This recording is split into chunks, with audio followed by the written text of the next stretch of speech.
untuk meminang baginda. Ketika itu, dia berusia 40 tahun. Dia termasuk di kalangan Quraisy yang mempunyai kedudukan dan berharta.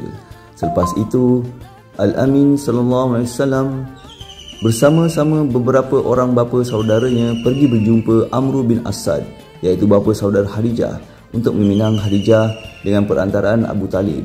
Peminangan tersebut diterima dan baginda SAW dikahwinkan dengan Khadijah. Pada hari tersebut, Abu Talib berkhutbah dengan berkata, syukur kepada Allah yang telah menjadikan kita di kalangan anak cucu Nabi Ibrahim AS, keturunan Nabi Ismail, berasal dari Ma'ad dan lahir daripada kalangan Mudor, menjadikan kita sebagai pengurus rumahnya, iaitu Kaabah, dan penjaga tanah sucinya, menjadikan Kaabah yang sentiasa dikunjungi dan tanah suci yang aman untuk kita, dan menjadikan kita sebagai pemimpin manusia.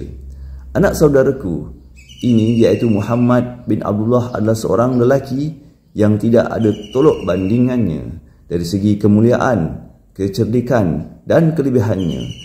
Sekalipun dia tidak berharta, harta adalah sesuatu yang sentiasa berkurangan dan akan habis, serta merupakan pinjaman yang diminta pembayarannya. Demi Allah, selepas peristiwa ini, dia akan memperoleh berita yang besar dan kedudukan yang tinggi. Dia datang meminang anak kemuliaanmu, iaitu Khadijah.